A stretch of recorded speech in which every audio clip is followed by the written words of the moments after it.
Well, hey there. Welcome to Real WW Talk. I am Erin. I'm Candice. And I'm Rikki. Ladies, Love it is that. joyous to be with you. Did you like how I rolled that out? I love it. I feel like this is the only time of year where I can roll out the word joyous like that.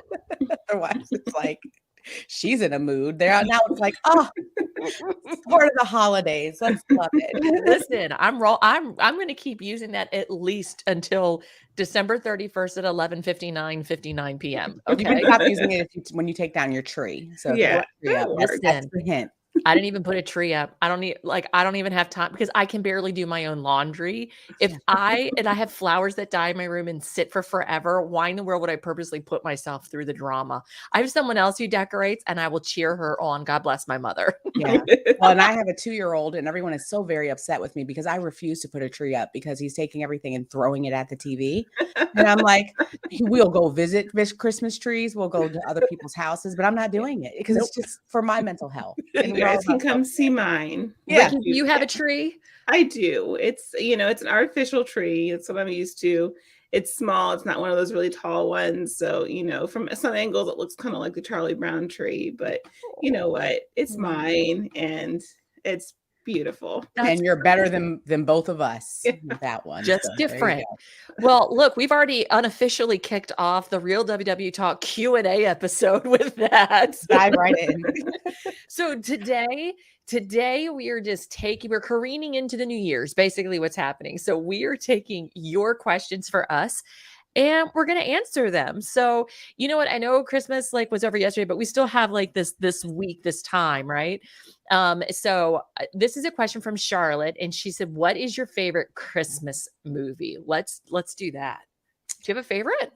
I have 2. So I grew up on Home Alone. Like that was I don't know, whenever I went to my grandmother's house, all the cousins, we would watch Home Alone. So every Christmas, and not the second or third one, like they lost me with that. Like it was the first one that I have to watch with Macaulay Culkin. And my second is A Christmas Story. I am just, you'll shoot your eye out, kid, and the tongue, like all of that. When it's on TBS on repeat all day long, I'm the one who's watching it. So, okay, Rikki, what's yours? Oh gosh, I want to say 3, but I can't. So I will say Home Alone obviously is a classic. I'm just gonna list the other 2 really quickly because I feel like Christmas is not Christmas without Home Alone. But I really love Scrooge. I just love the story. It's like the ultimate redemption and like happy ending story and person changing. But my new favorite is Love Actually. That movie. I can't like Candice is crying over there. Like all the different love stories and people and how the connections, and it's a great story, period. But around Christmas, adding the Christmas element, the little girl that sings at the end, and I stand corrected. I'm with you, Rikki. Love Actually trumps. Throw out A Christmas Story. Y'all, I'm about to blow your minds. I've never seen the Christmas Story, and I hate Home Alone. I watched it once and I was like, this is the stupidest movie in the world. So basically, you guys, and that's a log off. You guys are peeps. And I'm over here, right? I have not seen A Christmas Story either. I know about the tongue thing, and there was like a few years ago. Did you guys see the version that they had, the musical version or the live action version? Yeah, but I haven't seen it. You disrespected it by saying, "I know about the tongue thing," because you haven't. We have to have Erin has her projector. Right. Okay. So we need to force you to watch Home Alone again and point out why it's a classic. No, and then Rikki, Fragile, like the Fragile. Okay. Erin, have you seen Love Actually? Yes, I have seen that. And golly, what is her name at the end where she's in her room sobbing? That part just gets me every single time. She was in Sense and Sense. Emma Thompson. Yeah. I'm like, that moment right there. One of the greatest, I think, one of the greatest performances ever. Yeah. All right, my favorite movie. So we've got one's a tradition, and it's a favorite because it's a tradition, and that is gosh. The Muppet Christmas Carol. Okay. I like We do that too. Christmas Eve. That's Christmas Eve. And you guys, this is an oddball. This is an oddball. It is called It Happened on Fifth Avenue. Hmm. It's an old movie, 1940 something movie. And just the brief synopsis, this guy, he's a homeless person. And when this rich guy leaves his house in New York and goes to Virginia for the winter, he moves in and he swaps houses back and forth. So he always has a place. And he runs into some other people who need a house. And so they all stay in this guy's house. It's not Christmas, but it takes place at Christmas. And it's just a fun little movie. You can usually watch it on Turner Classic Movies, or I think it's on Tubi or one of the other apps that you can watch. But It Happened on Fifth Avenue. It's Is it a cute. black and white? It's a black and white. Yeah. It's a full classic. It's a All full right. classic. Okay, that's 5 minutes of us talking about a Christmas movie. Movie so- night at Erin's to go over all of these. Yes, I love it. This is a great question because I think both of you have these items. This is from Priscilla. If you could buy one, would it be an Instant Pot or an air fryer? If you have a decision to make, Instant Pot or air fryer, which would you choose? Air fryer. I that's from the perspective though, I don't have an Instapot and I'm a Okay. little afraid of them. And I know people, I feel like we've had this conversation in meetings with people who are like, it exploded and my friend lost her ear. Like, like people have those stories and I'm like, okay, no thanks. I don't want an explosive device in my kitchen. So And I have both of them. And I would say I use my air fryer more frequently than I do my Instapot, but I do love my Instapot. Okay. If I had to choose, that's hard because they have different Right. functionalities. They're for But, like, different things. You only got space on the counter for one. Which one are you more likely to use? Which one? air would you- fryer. Okay. Because I think that it's a wonderful, especially when I want something crispy, or to reheat things Yeah. that I think the air fryer kind of very slightly wins over the Instapot. Okay. But I love, you can make different stews and soups and things in the Instapot that it cuts down on the timing, but I would have to go with the air fryer too. What about Okay. you, Erin? Priscilla, I think I would pick, it's kind of an air fryer, but I have one of those because we have a small kitchen. What is it called? toaster. It's toaster oven type of thing. I am addicted. This is my thing. The toaster oven. It has an air fryer function. Mm. And I haven't used it as much as I should. But if I had to choose between Instapot and what I currently have, I would save that toaster oven with the air fryer function, just for the same thing. I feel like you can reheat and do so much more with it, at least for me. Yeah. Kelly coming in with a great question. What was the best advice ever given by a WW leader or member? I'll go with one. Well, I'll say I've got two pieces. I think about I've mentioned this before. Heather, who was my very first WW leader, she said, feet first and your head will follow. I love that because it's a reminder that just because you don't feel like doing something, if you keep only doing the things that you feel like doing, you'll never get anywhere. Sometimes you just have to take the step forward. And when your feet go first, your head will eventually catch up with the direction that your feet are going. And I think that's great advice that applies to anything in life. And then the second piece of advice, which is a very personal piece of advice, but I still want to share because I think it's amazing. Noelle, who was our second to last leader, she told me one time in a meeting, and this is when I was in a gaining phase.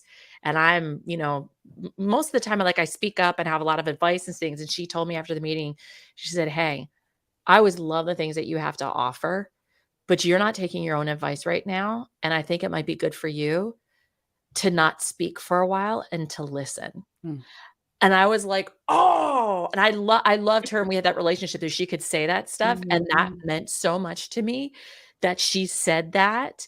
And I've never forgotten that. And so there are times where I'm in meetings and I won't speak up because I'm like, I just need to listen right now. That was check mark, two of the best pieces of advice for me. Yeah. For me, I would say, I don't know which leader to attribute it to because I've been to like 15,000 leaders. And I was sitting here the whole time you were talking, trying to figure out, I was like, who is this leader, this coach that I'm going to attribute this to? So let's just say it was Lavonda. Lavonda, if you're listening, if you didn't say it, I'm so very sorry. But I say it a lot on here. It's do the next right thing. That's always been something that I hold on to as a personal mantra whenever I'm disappointed or feeling like I'm off track. It's like the best way to get yourself in a forward motion and in a trajectory that you like is just to stop and do the next right thing.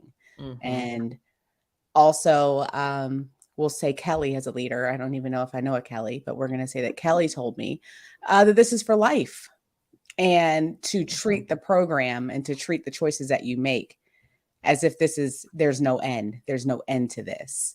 And we've talked about how that can be triggering for some, but for me, that was actually like, I'm not trying to get to an end point.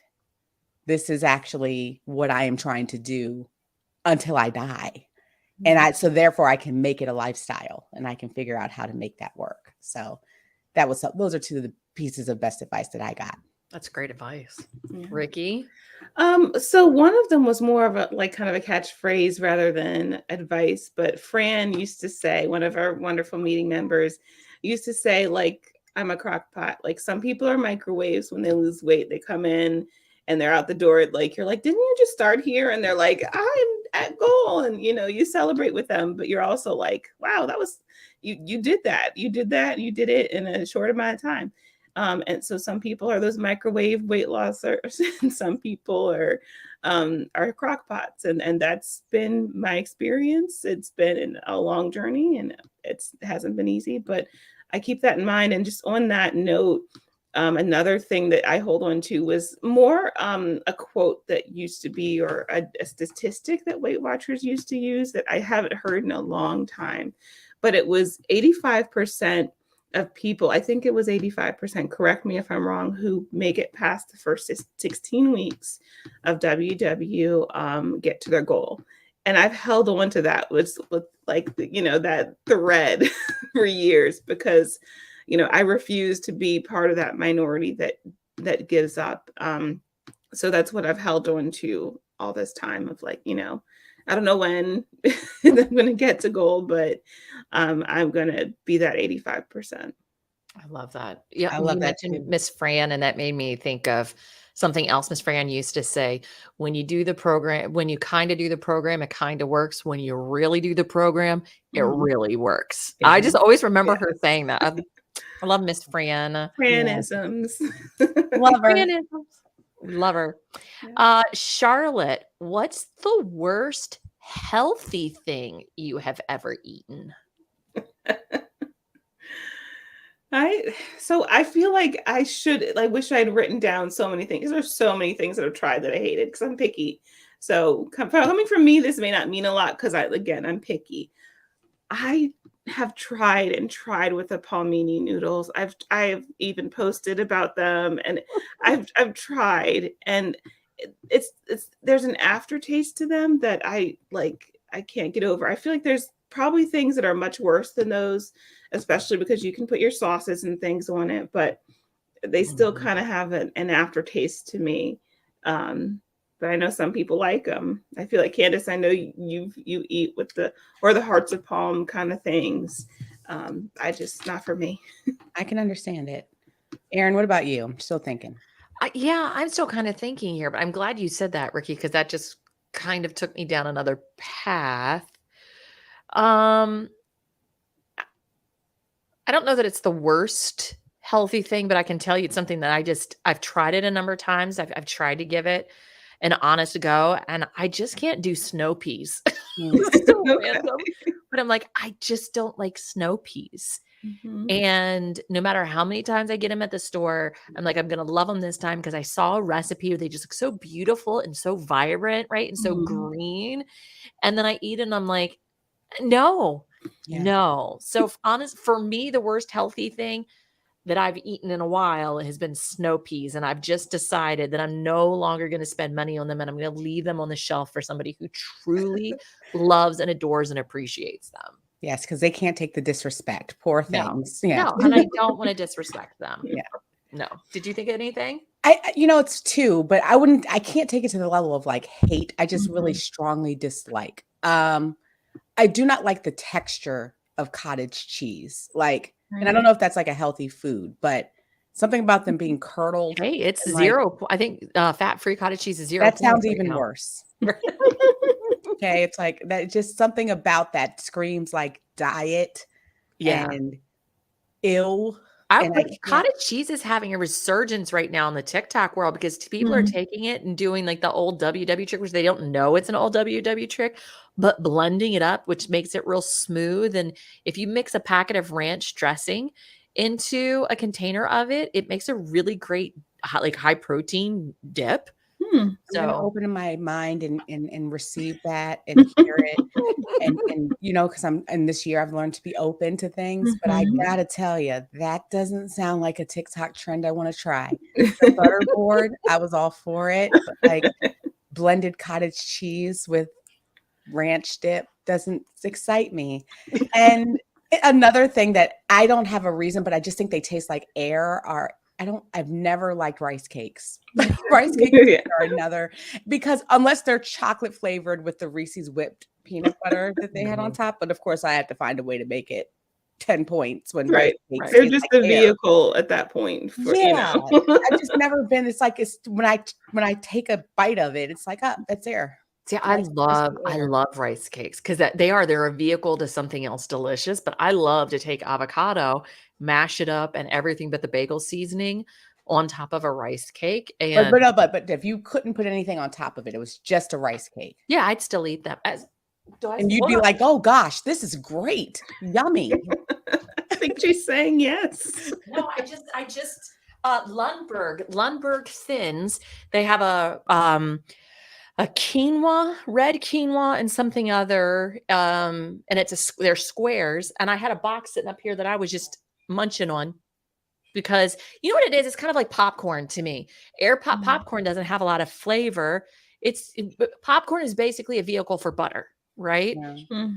But you can still eat it, and some people enjoy it just plain. I like popcorn. See, popcorn I'm too. like cool with, but rice cakes just nah.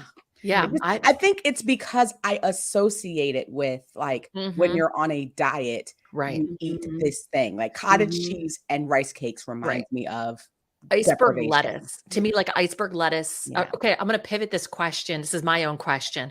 What are the foods that make you think diet? Rice cakes and cottage cheese. Okay. Greek yogurt, fat-free Greek, like zero fat Greek yogurt. Celery for some reason. Celery, yeah. Celery. Yes. Yes. Iceberg lettuce for me. An iceberg lettuce that has carrots on it, like a salad with like there's something in my brain that goes diet, and that's because what I used to eat many moons ago. And when I started doing WW, I swore to myself I would, whatever I do to lose weight, I'm not eating a salad. I need to be able to do this without eating a salad unless I absolutely choose to. And I have stuck to that. I've stuck to it. Unless it's a salad I absolutely enjoy. And this is weird, but do you all remember that 0 point vegetable soup that WW would go on and on about? And they're like, if you're ever hungry, you can always have the 0 point soup. Yeah. I don't like vegetable soup because of that, because it just was another thing that was, I don't know. I associated with, I'm a failure. I have no points left. Go eat this vegetable soup. That's 0 points that nobody wants. And they're like, you can put onions and you can put celery and you can put radishes and you can put whatever you want. And I said, that is not exciting. Don't do that. Radish soup does not sound exciting. Not at all. But people would they would sell it. They were like, I just had a nice fresh cup of 0 point soup. And it was great. No, not happening. Not happening. Okay. So Charlotte had a couple questions for us. This is her final question. This is a great question. First off, I just want everybody who's listening right now, I want you to close your eyes. Okay. And imagine yourself at your goal weight. Okay. What are you wearing? I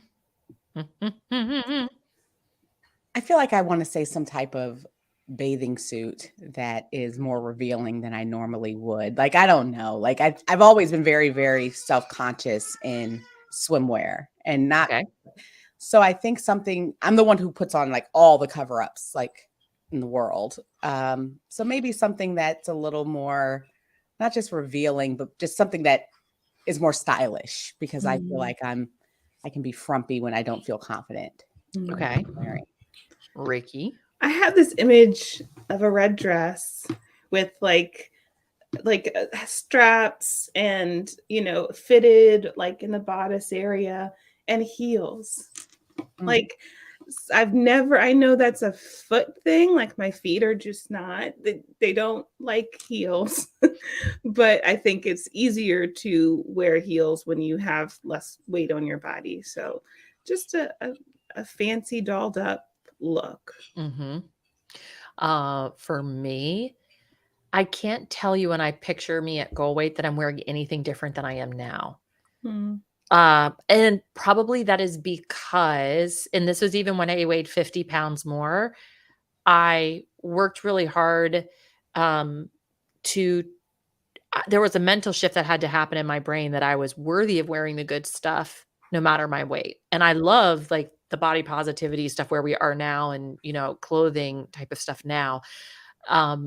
But back then we didn't have that as much. I mean, I'm talking, you know, a decade or more so ago. It's amazing how much time has changed. So honestly, for me, when I picture myself at goal weight, I just picture me fitting into those favorite clothes probably a little bit better than I am now, but nothing more special, nothing more different. It's probably how I feel at goal weight is more of the difference than what I'm wearing. And I think for me, feeling at goal weight is feeling accomplished. And I already feel accomplished now, but probably a touch more because I know check mark, I'm goal weight, but that doesn't mean you stay at goal weight, right? That's work to do. Probably like maybe hopefully I'm out doing more hikes and, you know, maybe having a little bit more fun than I am now, but trying to build a life that doesn't feel too different from when I achieve it, if that makes sense. And I think that's important, is to, like you said, to strive to do those things now where you are right now. And that's a challenge for myself to say, you don't have to cover up, because that's what I brought up. It's not that I don't necessarily have something that's cute. I hide the things that I feel accentuate the parts of my body that I don't want accentuated because I'm uncomfortable about them. So, yeah. Well, you know the feeling too when you go into your closet and you're like, I don't have to scrounge around for something to wear because I know everything that I put on is going to fit. Like, that's wonderful. Yeah. That's a great feeling. It really is. I don't have that feeling right now. Nope. Like, I got to go rework a couple things, but that's okay. I'm reworking it. Don't worry. You have a few weeks till it's the new year where we can all make the promises that it'll fit in a month. Right. Exactly. Oh my goodness. Helen, how long have each of you been doing WW? Oh, Helen. Oh, Helen. Do you really want me to calculate? let me just say something for me, Helen. How long I have been doing it and paying for it versus actually how long I've actually been doing it. So I have been a paying member of WW since August 27th of 2009. All right, that's the day I walked in the door. Now, how long have I been doing it? I will say that I have had moments where I've been on and off. So I've never quit doing WW. I've continued to be a member, but I have gone through definitely long stretches of time where I've showed up and not done anything. So that, I don't know that necessarily answers the question, but it answers the question that I've been a paying member since 2009 and an off and on member since that time, because I know that anytime that I quit on WW 100%, I will return to my old ways, basically. Like, it's always, at least knowing that I have the app on my phone, at least knowing that I've got the accountability that I should be showing it for a meeting, that kind of thing. That's always at least kept me in the zone. I've had a couple periods where I've definitely gained, back and forth on it, but it's always been at least this anchor that I can hold on to keep me from, completely reversing the whole direction. So who else? I can go. So the first time I officially joined Weight Watchers, I was 16. I hate to admit it, 20 years ago this year. And I was significantly lower than am now, but I was in high school. I was more active, and it was truly a like, wow, portions. Wow, like everything was a surprise to me. And I lost the weight pretty quickly.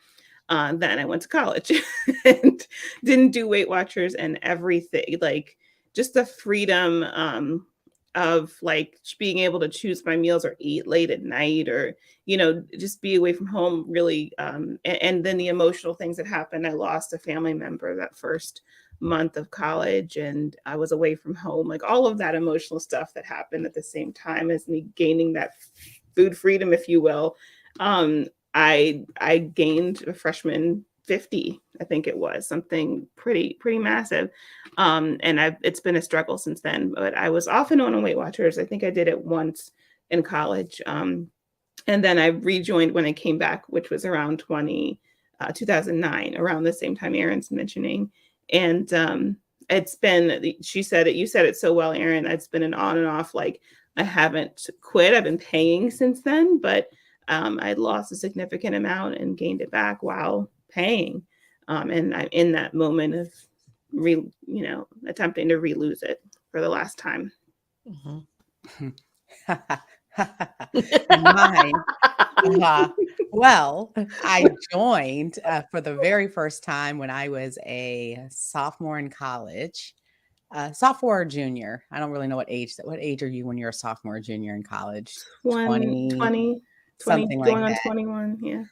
And I had a stint where I lost a, pretty good amount. Like I think I lost like 30, 40 pounds. And then I got on a roller coaster where, I did stop and start and stop and start and hide and run, and join 15,000 different meetings to hide from because I was a perfectionist and wanted a perfect journey that never existed. And I finally stopped running and changing my username and committing, I would say this final time in 2018, something like that. So I've never been away from it. I just have been, there's been a lot of iterations of it for me. Mm-hmm. And the big joy for me is that I have had the same username since 2000. I think it was 18. I think you're right. That's like mind blown.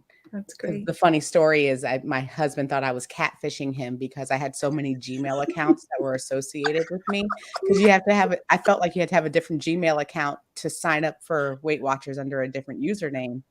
And then Noelle, our old coach, blew my mind and said, you could just erase your weight history if you wanted to start new. I said, because I was running out of usernames. This is great. So.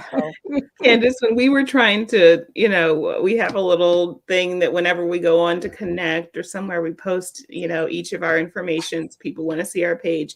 I was like, is this one of yours? And you're like, no, is this one of yours? It's like, I'm pretty sure that's you. Is that's you? It's like, no. Mm-hmm.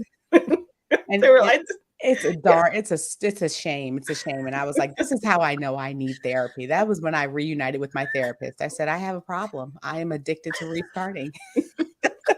But anyway, I'm proud to say that I would say this last time was in 2018. Yay. Awesome. All right. We've got one more question that actually dovetails into this, and it's from Jeanette. What got you in the door with WW? For me, I couldn't fit. I was not able to fit into clothes that I really wanted to wear. And I was having to go to certain shops and certain stores to find things. And I didn't like the options. So I said, I got to get this off. Like, I don't have any pretty clothes to wear. So it was pure vanity for me initially. Hey, look, whatever's a motivator is a motivator. Oh yeah, absolutely. I wanted to wear all the pretty clothes. Yeah.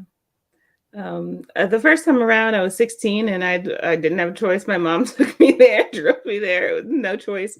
This time around that started in 2009, not 2019, was some of it was health. I think I had high cholesterol all the time. And, another thing they used to tell us when they had those statistics that they were constantly roll out was the 5% thing. And it was like, if you lose 5% of your weight, you significantly decrease a lot of health risks and health factors. So that was something that I experienced that time around. And some vanity too. I had, a high school, I think I had a high school reunion or something coming up, and different events I wanted to look better for. Yeah, for me, it was a bunch of things. One, so I mean, I've always battled with my weight my whole life, and so I've been on multiple diets and type of thing, and I had lost 70 pounds when I was in high school. I did it by myself, and then some things just happened in my world, and I ended up gaining that weight back, and then some. And I didn't like how I was talking to myself in my head. It was not a good place to be, but I couldn't seem to like escape those thoughts. And so it was a combination of that. And then I had actually an event. So I was doing photography, specifically really a lot of concert photography. And I was shooting a show that night, and I was doing the concert photography on behalf of my work, which is a radio station.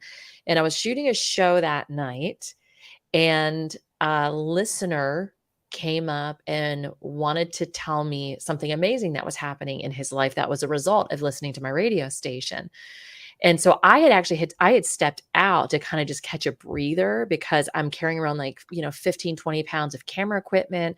I am walking up and down the aisles. They're on a slight incline. I was at the Lyric Opera House downtown, shooting the show there. And he wanted to tell me this thing, and he started talking to me, and suddenly everything just kind of closed in, and I was like, I'm going to pass out. I'm going to pass out while this guy is talking to me. And I was like, hey, you know what? Here's a bench. Why don't you come? Let's just sit down, and you tell me about this. Tell me what you want to tell me. And we sit down, and I don't remember a single word that he said to me. I don't remember how long we talked, because I was so focused on trying not to die in that moment. And that for me was a massive wake-up call that my weight is preventing me from hearing someone who wants to tell me something really important that's happening in their life.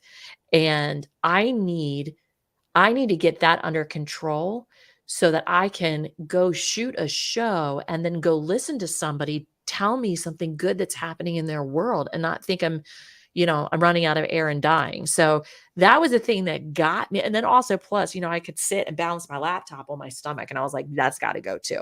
So, so that's what got me in the door, was purely because the way that God has wired me is to be able to listen to people, and I couldn't listen to him at all.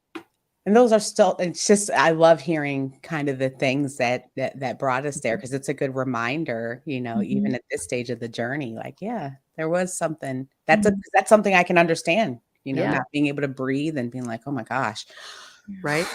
Yeah. Listen, all of us, we're going to wrap up now. It's kind of like, I'll say that's the end of our question, but all of us have something that brings us to our knees, right? To the door, to get us going. And, maybe if you're listening right now and you're maybe just wondering through, like we've talked before, keep your why close by, right? And we're getting ready to head into the new year. Don't wait. Don't decide to throw everything and wait for that fresh start on January 1. Wouldn't it be awesome just to make that commitment right now? Either recommit or continue what you're doing and start the new year off strong. Not wait until January 1 to start, but get your running start now, and keep yourself going, keep yourself healthy, keeping yourself happy. Anything you guys want to add to that? Candice, I know you love your January 1s, but this is the first time you've never said, okay, well, I'll wait until Jan 1. Yeah. I think that this year has taught me that tomorrow isn't promised. And so just remember that you can feel good now. And I think that and having that gratitude for the moment and for the chance that you have the opportunity right now to feel good. Yeah.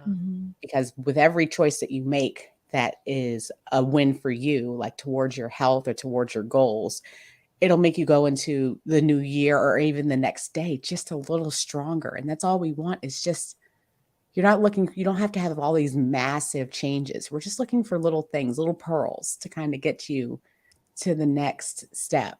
I was watching that on Netflix. They were talking to Jonah Hill, who, he's an actor and he's lost a significant amount of weight, but he interviewed his psychiatrist because he was talking, and it's a wonderful, wonderful documentary. I have to remember the name. But anyway, the point is, he said, all you need, your changes that you make are little pearls that are on a string. And no one is more significant than the other. They're just all there to help you get to the next step. And if you can view it that way, you can change your life. And there's no requirement that it's 2 weeks from now. It's just one small change at a time. So it's beautiful. Yeah. I love that. Okay, we're just going to end on that. Yeah. Who would have ever thought I'd end a podcast on Jonah Hill? But here we are. Here we are. You never know where life's going to take you. See? Yes. You didn't know I was going there. Well, thanks for hanging out with us. And we're so glad to be on this journey with you. And we just wish you a great week. Thanks for all of the great questions. Those all came from everybody in the Real WW Talk Facebook community. You are certainly more than welcome to join. We invite you to join. Just make sure you answer all the little questions there, so we know that you're not a robot trying to get in, because there are no robots allowed, only humans allowed. Only humans. Please. But you can follow us anywhere. Just search Real WW Talk to find us. Bye. Bye.